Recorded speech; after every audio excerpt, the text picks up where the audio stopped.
Welcome to this Degenerate Monday edition of Bury Your Bookie. I'm Jeff DeForest, joined as always on these Mondays by my good friend, Mr. Mike Jones, outstanding handicapper in his own right, and host of the Big Gunner podcast and the streaming show that you see right here on nofilter.net. A great weekend. We always get into that debate about whether or not you would prefer watching sports springtime or in the fall. In the fall, of course, you factor in football, which is now everybody's favorite. So maybe that question has become diminished a little bit because everybody's going to gravitate towards college and pro football. But still, spectacular as you had the NBA, NHL playoffs get underway over the weekend, all kinds of other activities, a lot of Major League Baseball action as well. And you have the draft coming up in a few days in the National Football League. We welcome Mike Jones to the program. This is one of those times of the year, it's a conundrum of everything where all worlds come together. And if you're a degenerate gambler, you really can pick your poison at this time of the season. How are you, my friend? Good. There was a lot of poison over the weekend, so I can tell you that it was pretty good. But yeah, it's a lot of really fun time, especially the first week of the playoffs when there's 16 teams there, and then the games get spread out almost a 3-week time where teams get rest, and you get the viewership of all the different areas of the country to get involved, and the wish for your team as a fan that you got one of 16, we got a chance at the title. So. And we know how in the last 3 decades how the title is more important than anything else now. Teams players orchestrate to get on title teams. So this is a really good time. And it was a fun weekend. Some interesting things that I'm sure we'll get into. I would imagine it'd be a little awkward the moment when somebody goes up to the window. And I'm also thinking that somewhere in the world, there is at least one degenerate gambler that went up to the window in some sports book or posted this up on his app or proposed it on his app that said, give me Oklahoma City. I'm willing to lay 50 and a hook. And that's one of those things. If you showed up in some sports book in Las Vegas or whatever city you happen to be gambling in that has them, they immediately look, hey, Mo, call somebody. We got a guy who wants to lay 50 and a hook here. Right. And I don't know what they would let you wager on something like that, but imagine you cover in a playoff game. Memphis and Oklahoma City, some are pointing out now, well, there was a statement by Oklahoma City that they're going to be the big kahuna in the Western Conference. Was it that, or was it just a piss-poor performance by Memphis against a very, very good team that was vastly superior to begin with? Well, I'll take two things on this, and I'll lump in the Heat in this too. Maybe you play a game on Tuesday with that pressure on you. You lose. You have a wrap up for a home game on Friday. That game you get a little bit of a blowout, so you feel okay. And now you're running into OKC, which is a buzzsaw, which has got something to prove after what happened last year, and has been the most dominant team in the NBA in history. I think they had the most double-digit wins in the history of the league. Well, they showed it yesterday, and I did watch that game, and my jaw was open about how good. If OKC plays like that, you might as well just hand them the crown. And I've been on their bandwagon for a couple of years with Holmgren when he was hurt, and I thought that they could make a run here. He was rookie draft, and he was hurt. And then, you're watching what they have.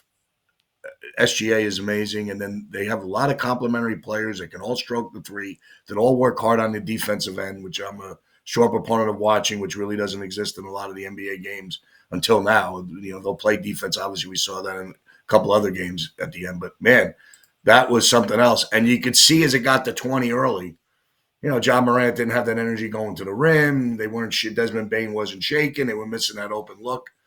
And then you have a young team like that without really quality leadership, which I think Memphis struggles a little bit. Jackson's not that vocal leader. Morant has got his issues. You could see things get down. I think they'll all step up. But I will say this. I'm sure it'll be 15 or 16. I kind of like my chances with Memphis, and they aim to thinking that they would rebound after a loss like that. It does happen often that a team gets that embarrassed, might come out and play a little bit differently, or the adjustments might come.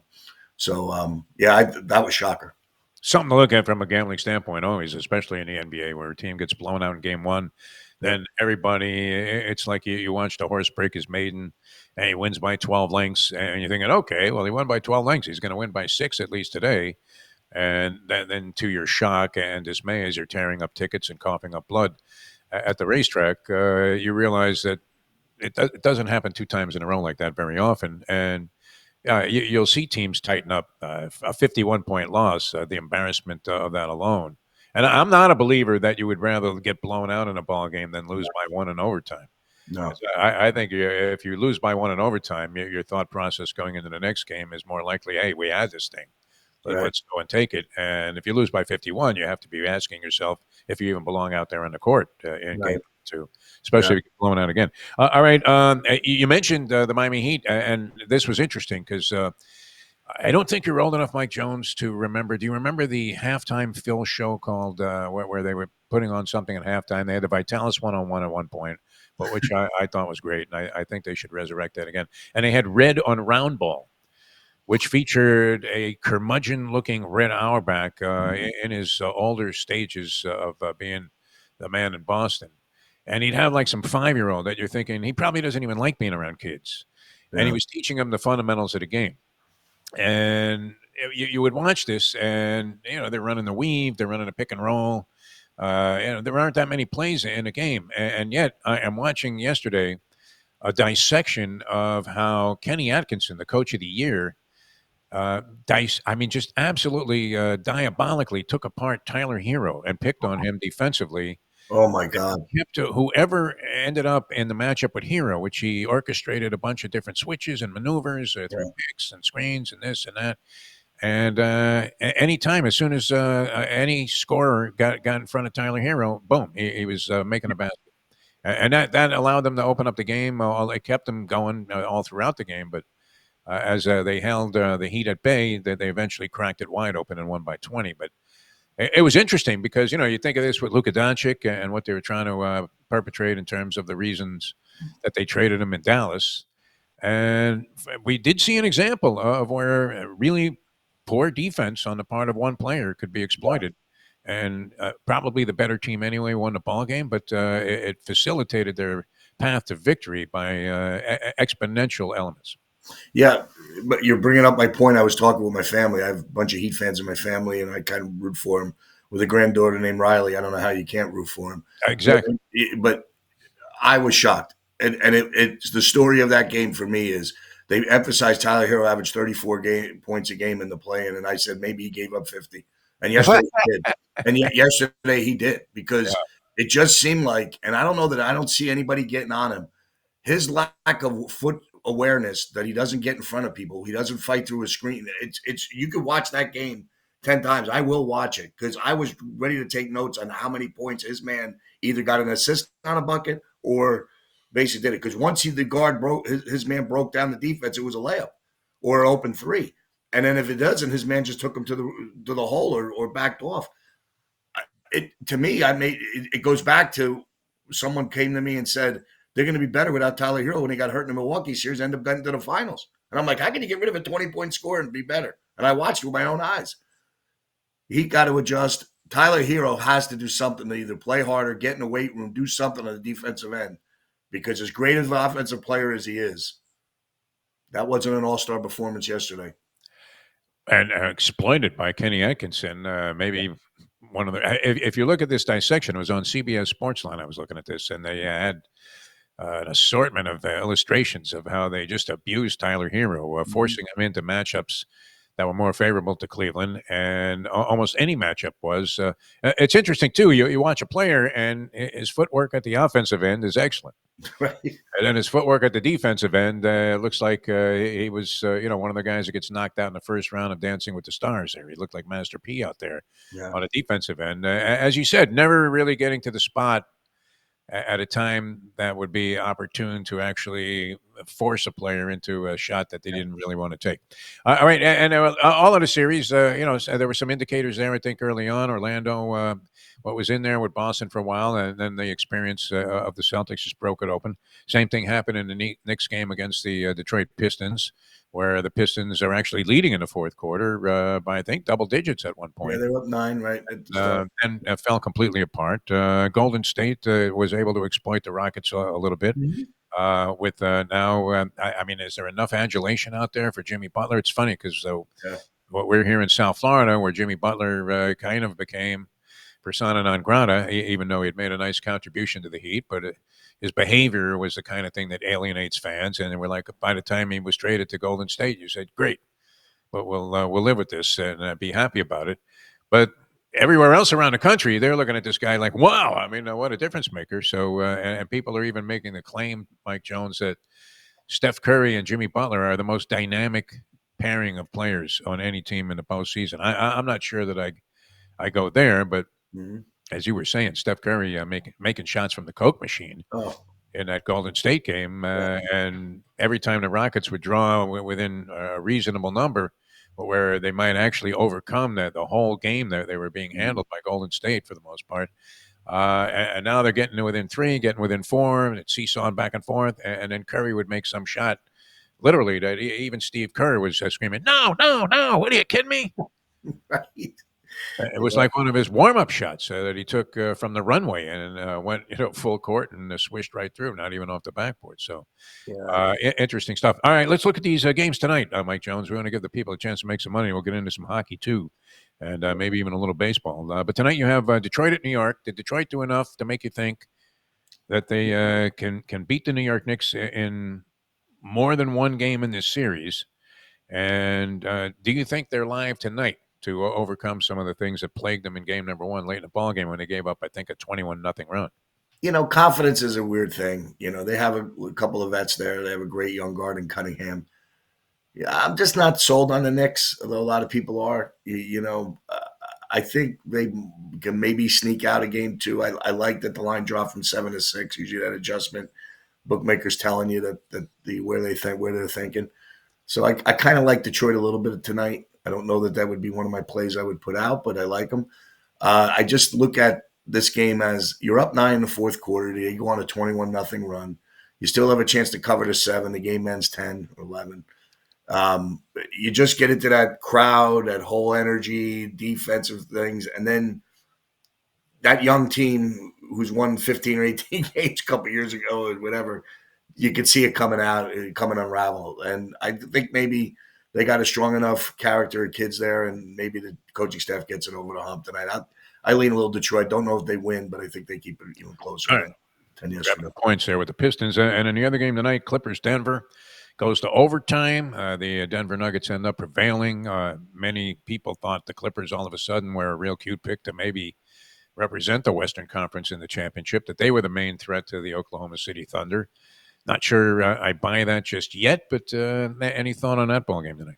I do. And I found a fascinating stat I heard that Russell Westbrook took a three with like 25 or 30 seconds to go in the game to take the lead. And it was the first time in his career he had taken a three to take a lead in the final minute of a game or tie in his career, which I thought, wow, what a stat that is. Yeah. And does that elevate him, whatever, they win in overtime? The Clippers handed this game away, and now they're a small favorite in the game. I kind of like the Clippers. I saw a lot of things that I see that they defense kind of shaped up. I know that Denver's one of the worst defensive efficient teams in the league. I see this being a very competitive series throughout, and if it goes 7, it would have to be a win tonight. Probably would tell me that I don't think it's where the game's played. The line was 2.5 now. The Clippers have gone to a favorite, big adjustment. I like the Clippers tonight. All right. I saw a number I wanted to run by you because it impressed me overwhelmingly in the age-old argument of where's LeBron James rank among NBA players all time. And I have him at number one. I do. And I not because, of any other reason than I think the numbers bear it out. This is a guy like you and me would be in the 60 and over league. He should be in a 40 and over league at some YMCA somewhere in Indiana. And instead, he's in the NBA playing at a high level. But I saw this number in 75 postseason games. LeBron James has been his team leader in all three categories of scoring, rebounds, and assists. And the reason the number popped up was because I believe Nikola Jokic just hit 25, and that tied him for second with somebody, both eclipsing Michael Jordan in that category. Mm-hmm. Now, I know he's 40 years old. He's been in the league over 20 years, so he's been in a lot of postseason games, which in and of itself would be an indicator that, okay, this guy should be considered among the greatest. You put him on a team, they're immediately a contender, even now Right. at this point. But to have done that 50 more times than the nearest guy. I mean, Jokic is 30.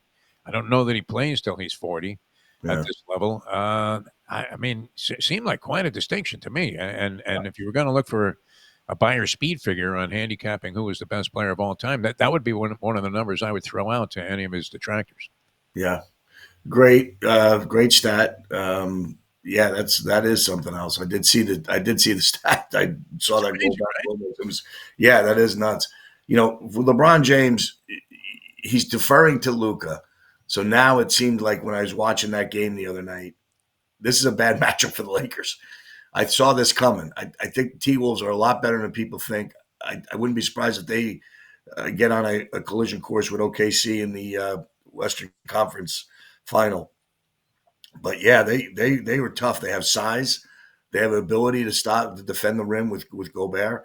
Edwards is the kind of guy who they didn't get a lot out of, but they knocked down a tremendous amount of threes, and that's going to be the game. If you hit 23s, a team record in the playoffs, you're probably going to win that game if you're even no matter who you're playing. If you're Minnesota, so I think they'll adjust. I thought the line was 4.5 was a little high. I don't know where it's got now. I haven't taken a look, but you got to think the Lakers will bounce back. But this is a game where this is young energy going at LeBron, and Naz Reid's got some length on it, 6 man of the year.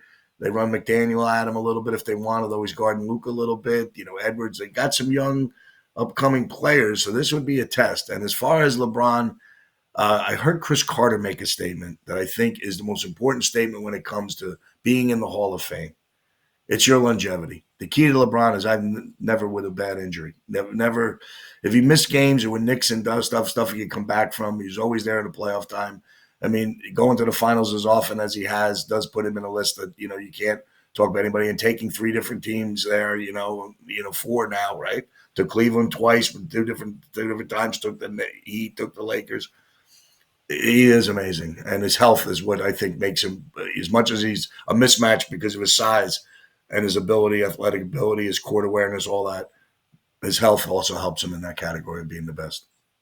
And it hasn't gone unnoticed on the NBA that much like Kenny Atkinson exploiting Tyler Hero's defensive Mhm. liabilities, Luca is a bag lady in that category also. So Yeah, you have to think that sure. that's going to come back to haunt the Lakers. A pivotal game too already. I always love this when this happens when the road team Yeah, pulls off the surprise in the first game of the series, and now I always talk about it's a pivotal game 5 here, but every game is pivotal in the postseason. yeah, So this certainly looms as a big one when the Lakers take on Minnesota in game number 2 in that series. All right, let's talk some pucks here. So Mike yeah. Jones inclined to feel that tonight the Clippers redeemed themselves for what he thought was a choke job against the Denver Nuggets, and that they come back and cover the point spread and probably win that game outright.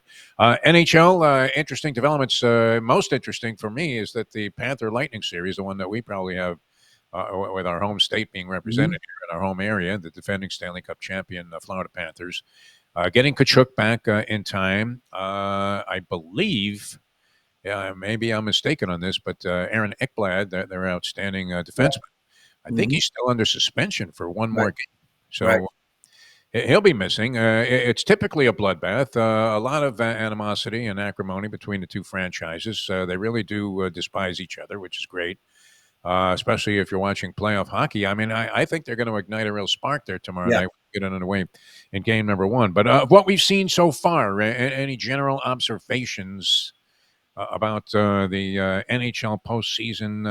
Everybody else has played one game, I guess. We've had five, actually only 5 series of gone. There's three Oh, more. 5. Okay. Three more that open up tonight, one of which I'll make a pick on. All So right. the LA Kings go to Edmonton. Edmonton's beaten them the last 3 times they've played in the postseason. The Kings are a favorite. They're a better team. Mark Messier touting the Kings. My hockey guys and I look at Edmonton as being the team to beat in the West still after what happened last year. They're getting healthier. Hyman and McDavid are back, and Dreisaitl's back. The goalie who's been out and had a rough year, he's back. I get a nice little dog price at 115. I'm going to take Edmonton in tonight's game and Edmonton in the series. All right. Very good. We do have a few games on the slate tonight. As you've got Montreal and Washington, St. Louis and Winnipeg. They played a game, and Winnipeg prevailed there. Got an empty netter to opening Mhm. up to a two-goal margin. Colorado and Dallas. Dallas was among the favorites. I think Yeah. they were the favorite team to win the cup, lowest price, along with the Yeah. Panthers. Colorado handled them pretty easily, Yeah. and then of course you have that Edmonton LA Kings series that you were talking about back in the Edmonton Oilers, who want to work their way back into a chance to redeem themselves for dropping that Game 7 in the Stanley Cup. Any thoughts on these other series? I Montreal desperate to qualify. Washington, what was very good all season long. 4-6 though in their last 10. I'm not sure if that meant anything to you. St. Louis got hot there, had a 12-game winning streak at the end of the year, but couldn't pull off the victory in Game 1 on the road against Winnipeg. And Colorado and Dallas really loomed to me as somewhat of a toss-up series, even though Dallas was favored to win the cup. Okay, so let's analyze that series real quick. Yeah, So Dallas lost 7 straight games going in, gets hammered on night. They're on an 8-game losing streak. Have you ever seen a home team favorite on an 8-game losing streak in the hockey playoffs? Very rare. I don't think I've ever seen it. The Avalanche really, you can watch the skating, watch what happens. But here's the key point to me: Dallas got their team back and played guys in the last game, and hurt Robertson, one of their leaders, got hurt, and he didn't play in Game 1, and they were missing another star. The 2 guys were out for Dallas. So you got to watch the injury report. Dallas needs to be at full strength in this particular series against Makar, against McKinnon. Colorado's tough. I'm gonna go have a little fun with the group here and say, I like the dogs for cash has been my saying about my dog. I'm gonna have fun and take all 4 of them tonight and think if I go 2-2, I make money. So wow, Dallas bounces back in Game 1. They bounced back from a rough Game 1. You would think that should happen. Lines dropped a little bit, right? I like Edmonton. You get a small price there. And then the 2 other series, you got Washington. We think Montreal is going to give Washington all they want. That typical 1-8 matchup that in hockey seems like it's a lot closer to more like a 3-6 than it is a yeah, 1-8. And Montreal's played well, having to fight all the way, getting in there. Watch that, they'd be able to sit guys. Maybe watch Montreal goes in and sneaks out a game here weird, and it happens in hockey. And then St. Louis really, I thought, outplayed Winnipeg. Hellebuck has given up more than 3 goals in all of his last 4 playoff games. He's not as sharp as he was in regular season. Pressure coming on Winnipeg. You could see it in the crowd till they got that 4th goal and the place went nuts. But you could see, St. Louis there. People watching the game were saying this. So I'm going to have a little fun and say, if you could steal one of St. Louis and Washington, you take a little, 80 cents in price there, and then all of a sudden you go into the next games and maybe get a split, maybe go 3-1. So have a little fun with the whole arrangement of hockey. But hockey's a game that the dog has got to have a shot in almost every game, and yeah. especially last night. A very interesting thing. I want to keep you on. I don't want to get off the tangent, but how about Las Vegas last night? Playing their hearts out, get up 1-0. Look like their second and third lines have a little bit more control, but that first line of Minnesota with Kasparov and Vanette were just all over the ice. Looked like they dominated even when Eichel was on the ice. The Knights, and that game looked a lot closer than the 4-2 score indicated. But here's the kicker: how about you get an empty net goal, 9 seconds to go, a face-off in your end, and the puck goes out there, and the guy takes a shot down there, and with .1, which I thought when I saw it go in, it didn't look like it went in before .0, but because they want to help the hockey bases, let's make the over go over 5.5 at 4-2. Let's make the 1.5 plus 20, which no one wants to lay 220, Right. win all in .1 of a second. So I thought that was a very interesting final last night that we were watching. A buddy of mine from Vegas and I were on the phone watching. You think they're going to roll it in, and it went in. It was Yeah. very interesting how all the money changed on that particular game. That series should be fantastic. I like Minnesota in Game 2. I just think hockey to me at this point is even better than the basketball because you have the mismatches in basketball, but not so much in hockey. Well, and the home ice doesn't mean as much in the Yes. NHL playoffs. We've seen Mhm. that throughout history. So Mhm. a 4-dog night for Mike Jones in the NHL. I like that a lot. Yeah. Not even 3-dog. 1 is the loneliest number. 1 being the amount of points and or goals put on the board there with that empty netter at the very end of the game. And that's a disaster. I mean, you needed a lot of drip if you lost that bet. Right. Imagine you had both, the goal and a half And the and under. the under, Yeah. and you're online to collect. Yeah. Yeah. And it rolls in a thing with a tenth of a second to go, and then you watch 800 replays, and you're convinced already from the first one that you've lost. So you Yeah. don't need to see it anymore, and yet they still can't decipher whether or not the goal was legitimate inside of regulation. No, well, all good stuff, and then of course. Baseball. One note. I know you're a big baseball man, Mike Mhm. Jones. I don't know if you have any baseball picks on the slate today. You get Boston playing the White Sox at 11 o'clock in the morning. If you wanted to quickly swing into action and you were a degenerate baseball bettor, White Sox, of course, would have to be prohibitive underdogs in any game that they're playing. I believe Walker Buehler's on the mound for the Red Sox Mhm. today. I'm not sure exactly where he's at. It looked to me like he was already 2-1 on the season. Is that possible with? But with not a nondescript earned run average, something in the high fours or whatever Yeah. by today's standards. I mean, I'm used to using a barometer of like Gibson, where he has a 1.12 earned run average, and you're Right. thinking, geez, it could have been better. Now four is not a bad number for a starter to post, but a lot of baseball action. But I couldn't help but mention, and I love this guy, Louis Arise. He played for the Marlins for a little while, and we got Mhm. to see him. He's won three consecutive batting titles, one in the American League and now two consecutive in the National League. He drags a bunt for the Padres, and as he's running to first base, a second baseman is covering, and he literally. You growing up in the Northeast, you remember when you'd be going out for a long pass, and then all of a sudden you don't know what hit you, and it turned out it was a parked car, Right. and you're out looking at Yeah. concentrating on the ball in the air there, and then all of a sudden the ornament that was on the front of an old '57 Buick hits you right in the back, Oh my God. It's and funny. you feel literally like you ran into Zorro or something, but you're out cold. I remember asking a friend of mine who was a boxer. I said, "Well, how did you feel when you got hit with that right hand that knocked you down?" And he said, "I didn't feel anything. I was seeing stars." Right. And that's what it was. But Louis Rice gets flattened in this play at first base. I don't know if you caught that video, No, and we're ends up not. getting taken off on a stretcher. But it struck me nobody gives a flying fuck about the guy that leads the lead in batting average Yeah. anymore. I mean, this is how the whole all or nothing dynamic of the game and its perception has Yeah. changed. Where Right. this is remarkable stuff that Yeah. this guy's doing. And outside of the fact that he got flattened at first base, and Mhm. apparently, I guess, is going to be okay, or best case scenario is what they called it, is how he came out of it. That nobody even knows what team this guy is on. Yeah. Three consecutive batting titles, pretty amazing. Anything that you like on the card tonight, or Yeah, I mean, I kind of would think that would be a little bit of a setback. Flaherty goes for Detroit against the Padres. I would kind of lean a little bit on the Tigers. Marlins are struggling. Reds come up with a 24 spot. Reds coming into town with the bats hot. Probably take a long look at Cincinnati. And in that game early morning, this is the weird part of this. Canada had a couple good starts and got blown up on one. The White Sox win 7-4. How can I lay 305 with a guy with a 5 ERA?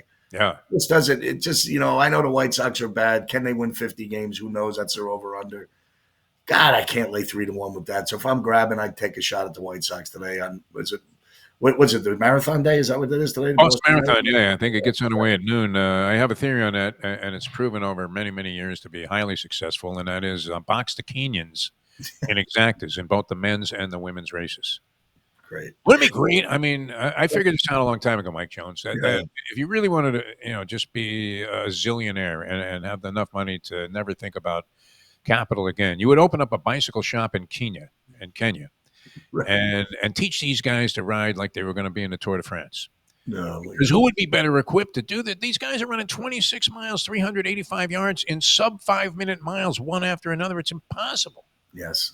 It's crazy. Inconceivable that anybody can do this. Much less a Unbelievable. lot of people, but the Kenyans, Yeah. zippity doo dah. They would win the Tour de France every year. Nobody would have ever heard of Lance Armstrong. Yeah, they might win the Tour de France on foot half the time. I mean, if I could, maybe. I don't know. But crazy. Heartbreak Hill, I got the Kenyans, and I think they're going to do it. Although Ethiopia is slipping a couple of Ethiopia's had some runners. That's true. like That's right. what was the guy's name? A baby Bacala that ran barefoot, and everybody ran barefoot 26 miles. It's great. Oh my God. I don't know. I never was one. I could run a little bit, but and I had some ability to run distances, and I thought 4 miles was more than enough. More than enough for any jog that I was on. And how these guys do it, I don't know. Sub 5 minute though for 26 straight miles. So I look forward to it. Do you have a wagering prop on that, or are you going to take? That one I would want to be a taker on that Ethiopia parlay, but I'd say that I don't have anything on Kenyan in the women's race, Kenyan in the men's. That could be. It's a good idea, good thought process. Can you parlay the men's? And now you have to pick which Kenyan, which is. Yeah, now I got to know who they are too and how to pronounce their names. That's all this thing. It was whatever. I mean, we have no idea who these people are, and I may never hear them again. But you can make money on them today if you box the Kenyans and exactas. Yeah. It was like someone telling me, "Hey, I want Southern Illinois tonight." I said, "Do you know their nickname? Do you know their Saluki? Like, do you know who the coach is? Do you know this?" So that would be my expertise in the marathon. Would be I have no idea what I'd be betting on if I was. Cannot lose, I guarantee you. And if I do lose, you get the next marathon free. All right, Mike, we love you, man. Great job as always, and good luck with all your wagers tonight. Thanks so much for being with us here on Bury Your Bookie. Mike Jones, ladies and gentlemen. All right, we will see you guys tomorrow. Scotty M joins us. NBA playoffs, NHL playoffs, all of this stuff. We'll see if our bet wins on the Boston Marathon. Boxing, the Kenyans and exactas, and the men's and women's races. For everybody connected with the program here on NoFilter.net, I'm Jeff DeForest. We'll see you tomorrow on the next edition of Bury Your Bookie.